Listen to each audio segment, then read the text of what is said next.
ان اللہ وملائکتہ یصلون علی النبی یا ایہا الذین آمنوا صلوا علیہ وسلموا تسلیما۔ الصلاة والسلام علیک یا سیدی یا رسول اللہ وعلی آلک واصحابک یا سیدی یا حبیب اللہ۔ الصلاة والسلام علیک یا سیدی یا نبی اللہ وعلی آلک واصحابک یا سیدی یا نور اللہ۔ اللہم صلی علی سیدنا و مولانا محمد معدن الجود والکرم وآلہ وبارک وسلم۔ حمد و صلاۃ کے بعد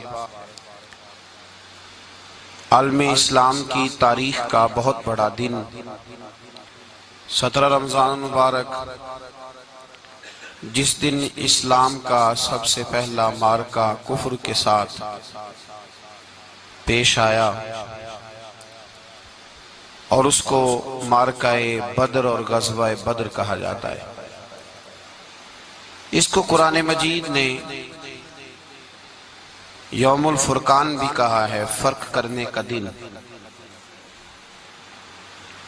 یہ وہ پہلا معرکہ ہے جس کی دھاک کفر کے سینے پہ ایسی بیٹھی ہے کہ آج تک عالم کفر بدر کی للکار سے کانپتا ہے۔ ڈاکٹر اقبال نے امت مسلمہ کو ایک مشورہ دیا ہے۔ اس نے کہا ہے کہ شرط یہ ہے کہ فضائے بدر پیدا کر، فضا پیدا کر بدر جیسی، فضائے بدر پیدا کر، فرشتے تیری نصرت کو اتر سکتے ہیں گردوں سے کتار اندر کتار اب بھی۔ اور اسی مضمون کو دوسرے رنگ میں اقبال کہنے لگے، تو آج بھی ہو اگر ابراہیم کا ایمان پیدا، آگ کر سکتی ہے انداز گلستان پیدا۔ عالم اسلام کو یوم الفرقان غزوہ بدر کی للکار یاد رکھنی چاہیے۔ ملت کے جوانوں کو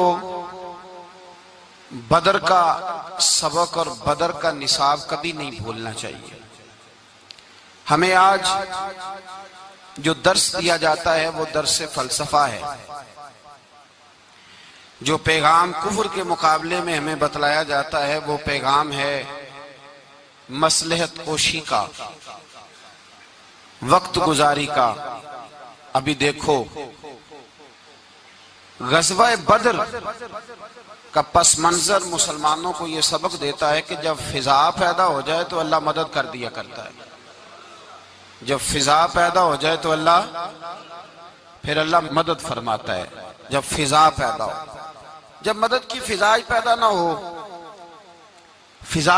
ہو، قرآن مجید فرقان حمید سورہ آل عمران میں سے جو آیہ کریمہ میں نے تلاوت کی تو اس میں اللہ تعالیٰ نے بدر کا ذکر فرمایا ہے۔ فرمایا وَلَقَدْ نَصَرَكُمُ اللَّهُ بِبَدْرٍ وَأَنْتُمْ أَذِلَّةٌ، فرمایا تحقیق ہم نے بدر میں تمہاری مدد کی حالانکہ تم تو کمزور تھے۔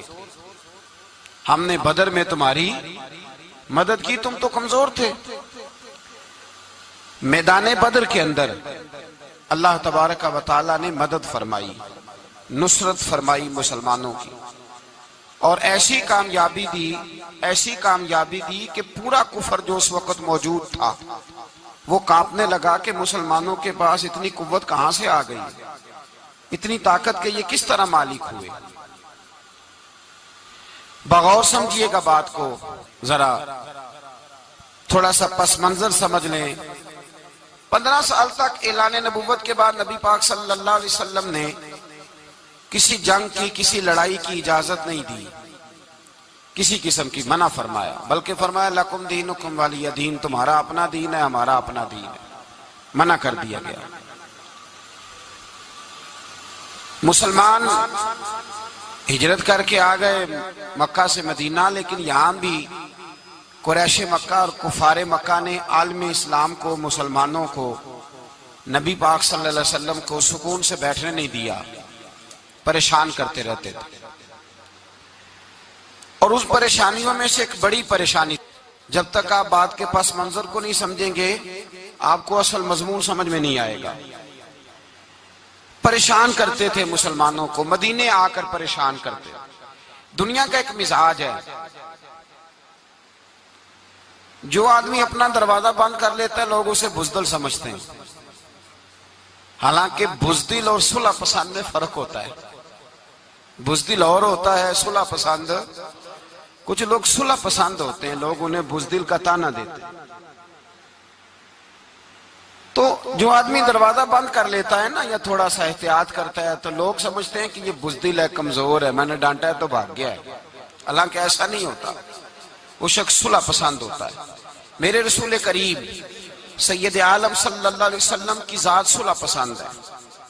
حضور علیہ السلام نے صلح کو اہمیت دی ہے، اور وَصُلْحُ خیر، صلح ہی بہتر ہے۔ انہی لفظوں کے ساتھ محبوب نے ہمیں تعلیم ارشاد فرمائی ہے، صلح کو درجہ دیا ہے۔ تو 15 سال تک کوئی لڑائی نہیں لڑی۔ اب انہوں نے سمجھا شاید مسلمان بزدل ہیں، یہ تو تلوار ہی نہیں اٹھاتے، یہ تو شاید جانتے ہی نہیں اس فن کو، ان کو تو خبر ہی نہیں۔ یہ کیا کرتے کہ مسلمانوں کو مدینے آ کے تنگ کرتے، گھر تک آ جاتے۔ مکے کے قریش مدینے کے قریب آ کے مسلمانوں کو لوٹ کے لے جاتے۔ کئی دفعہ ایسا ہوا کہ انہوں نے آ کر کے یہاں سے بکریاں، اونٹ اور کئی اور چیزیں چوری کر کے لے گئے۔ مسلمان پریشان رہنے لگے۔ اللہ پاک نے طاقت دے دی، قوت دے دی مسلمانوں کو۔ حضرت عمر فاروق جیسے لوگ کلمہ پڑھ گئے، حضرت امیر حمزہ جیسے لوگ آ گئے، حضرت ابو عبیدہ بن جراح جیسے لوگ آ گئے، حضرت سیدنا سعد بن ابی وقاص جیسے دلیر اللہ نے عالم اسلام کو عطا فرمائے۔ قوت آ گئی۔ حرِّض المؤمنین علی القتال، محبوب اب تیار کرے مومنوں کو لڑائی کے لیے۔ ایک قافلہ آ رہا تھا، ابو سفیان مال لے کے ایک سفر پہ نکلا ہوا تھا، اس میں قریش کے سارے لوگوں کا مال تھا۔ اس زمانے میں بھی پارٹنر بن کے کاروبار ہوتا تھا، سارے مکے والے ایک بندے کوئی مال دے کے بھیج دیتے تھے، میرا بھی بیچ آنا، میرا بھی بیچ آنا۔ وہ سال کے بعد ایک ہی جاتا تھا، سارے جا کے۔ عرب کے جاہل معاشرے کے اندر بھی دھوکہ کرنا اور جھوٹ بولنا عیب سمجھا جاتا تھا، لوگ کسی کے پیسے پر نظر نہیں رکھتے۔ یہاں معاذ اللہ لوگ کلمہ پڑھ کے اس بات کا خیال نہیں رکھتے کہ مال کس کا ہے اور ہم کس طرح سے اسے استعمال کرنا ہے۔ تو ابو سفیان سب کا مال لے کے نکلے۔ جب یہ مدینے کے واپس آ رہے تھے نا، شام سے ہجرت کر کے مدینے کے پاس سے گزرنے لگے، تو اللہ کے رسول سید عالم علیہ السلام نے مسلمانوں سے کہا کہ چلو ہم بھی ان کا ایک قافلہ روک لیں، انہیں احساس دلائیں کہ تم ہمارے ساتھ زیادتی کرتے ہو تو بازو میں ہمارے بھی قوت ہے۔ اس ارادے کے ساتھ حضور نکلے۔ ابو سفیان بڑے تیز آدمی تھے، کسی نے خبر کر دی کہ وہ تو آ رہے ہیں تیرا قافلہ روکنے کے لیے۔ اب حضور سید عالم جب چلے مدینہ منورہ سے تو 313 لوگ حضور کے ساتھ تھے۔ کتنے جی؟ بولیے 313۔ تحقیق یہ ہے کہ 312 تھے۔ حضرت عثمان غنی کو شامل کیا گیا بدریوں میں، لیکن حضور انہیں چھوڑ گئے تھے، اس لیے کہ ان کی زوجہ اور نبی پاک کی پیاری صاحبزادی بڑی علیل تھی۔ فرمایا تو میری بیٹی کے لیے رہ جا۔ تو 313 لوگ حضور لے کے نکلے، 6 زرہیں، 8 تلواریں، چند گھوڑے۔ خود رسول پاک صلی اللہ علیہ وسلم جس گھوڑے پہ تھے، گھوڑا ایک تھا، سواریاں 3 تھی۔ حضرت مولا علی بھی تھے، جناب زید بھی تھے، نبی پاک بھی تھے۔ فرمایا کبھی تو بیٹھے گا، کبھی علی بیٹھیں گے، کبھی زید بیٹھیں گے، کبھی میں بیٹھوں گا۔ جب حضور کی پیدل چلنے کی باری آتی تو حضرت زید عرض کرتے حضور نہیں آپ بیٹھ جائیں، میں پیدل چلتا ہوں۔ حضرت علی کہتے حضور آپ بیٹھ جائیں، میں پیدل چلتا ہوں۔ تو حضور فرماتے تمہیں ثواب کی زیادہ ضرورت ہے، مجھے بھی تو ضرورت ہے نا۔ تو رسول کائنات سید عالم صلی اللہ علیہ وسلم بھی پیدل چلتے، یہ تھوڑا سا سامان لے کے نکلے۔ ابو سفیان کو اطلاع ہو گئی کہ وہ تو آ رہے ہیں۔ ابو سفیان نے ایک آدمی کو دوڑایا۔ اس زمانے میں جب کوئی بری خبر دینی ہوتی تھی تو وہ آدمی اپنے کان میں سوراخ کرتا تھا، لہو نکال لیتا تھا۔ وہ جس آدمی کو بھیجا اس نے اپنے کانوں سے لہو نکالا، اپنے اونٹ کے کان کاٹ ڈالے، چیخے مارنے لگا، مکے والوں دوڑو، مسلمانوں نے تمہارا قافلہ لوٹ لیا ہے، بھاگو۔ اب وہ تو پہلے دلیر تھے کہ یہ ہم سے چھپتے پھرتے ہیں شاید معاذ اللہ۔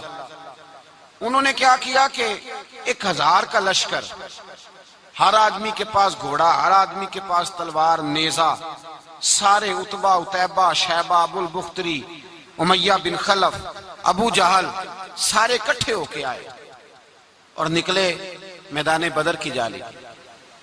ادھر ابو سفیان اس آدمی کو بھیج کے تو دریا کے رستہ ہی بدل گیا، مدینے کے رستے آیا ہی نہیں، خود بچ گیا۔ اور جب بچ کے نکلا نا تو اس نے ایک آدمی بھیجا کہ قافلہ محفوظ ہو گیا ہے، تم لوگ فکر نہ کرو۔ اس نے جا کے پیغام دیا ابو جہل کو کہ ابو سفیان کہتا ہے میں بچ گیا ہوں، مجھے کوئی خطرہ نہیں، اب تم لوگ کسی قسم کی تکلیف نہ کرو، تکلف نہ کرو، واپس چلے جاؤ۔ ابو جہل کہنے لگا نہیں، اب تو ہم واپس نہیں جائیں گے، اب تو ہم ان کا کچھ کر کے ہی جائیں گے۔ سمجھ آ رہی ہے میری باتوں؟ پس منظر سمجھ میں آ رہا ہے، اب نہیں واپس جانا، نکلے ہیں تو کچھ کریں گے۔ اب جب میدان کے اندر آنے کے لیے تیاری ہو رہی ہے، ادھر سے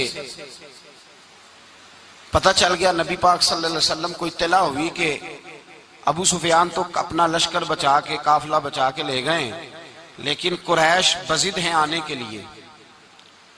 نبی پاک صلی اللہ علیہ وسلم نے ایک جگہ پہ تمام مسلمانوں کو جمع کیا۔ یہ بات قابل غور ہے۔ حضور نے فرمایا بھی 1000 کا لشکر اسلحے سے لیس ہو کے آ رہا ہے، تم 313 ہو، تمہارا ارادہ کیا ہے؟ نہ تمہارے پاس زرہیں ہیں، نہ تلواریں ہیں، نہ تمہارے پاس نیزہ ہے، نہ تیر ہے، کیا کرنا ہے؟ صحابہ کرام علیہم رضوان فرماتے ہیں جب نبی پاک صلی اللہ تعالی علیہ وسلم نے مشورہ لیا نا تو سب سے پہلے جو شخصیت اٹھی وہ حضرت ابوبکر صدیق کی ذات تھی۔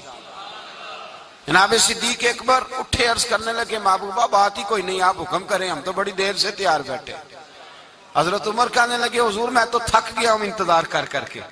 اور شیر خدا مولا کائنات علی المرتضیٰ رضی اللہ تعالیٰ عنہ کہنے لگے محبوبہ زنگ لگ گیا میری تلوار کو، زنگ لگ گیا، کوئی موقع ملے دیواریں ہلتی رہتی ہیں اور در کانپ جاتا ہے، علی کا نام سن کے اب بھی خیبر کانپ جاتا ہے۔ فرمایا حضور زنگ لگ گیا، مہربانی کریں، جلدی کریں، ہم تو تیار بیٹھے۔ حضور نے پھر توجہ کی، نبی پاک صلی اللہ تعالی علیہ وسلم نے پھر توجہ کی، تو یہ تو سارے وہ بول رہے ہیں جو میرے ساتھ مکے سے آئے ہوئے ہیں، مدینے والے بھی تو بولے نا۔ تو مدینے والوں میں سے حضرت مقداد اٹھے، حضرت مقداد رضی اللہ تعالیٰ عنہ، اور اٹھ کے عرض کرنے لگے یا رسول اللہ آپ کا اشارہ ہماری جانب ہے؟ حضور نے فرمایا ہاں تمہاری جانب ہے۔ تو کیا خوبصورت جواب ہے، اور کیا انداز تکلم ہے، اور کیا گفتگو بے حسن ہے، اور کیا پس منظر ہے، اور کیا دلیل ہے، اور کیا تاریخ کا مطالعہ ہے۔ حضرت مقداد کہنے لگے یا رسول اللہ ہم کوئی حضرت موسیٰ علیہ السلام کی قوم نہیں کہ آپ سے کہیں گے آپ لڑے یا آپ کا خدا لڑے۔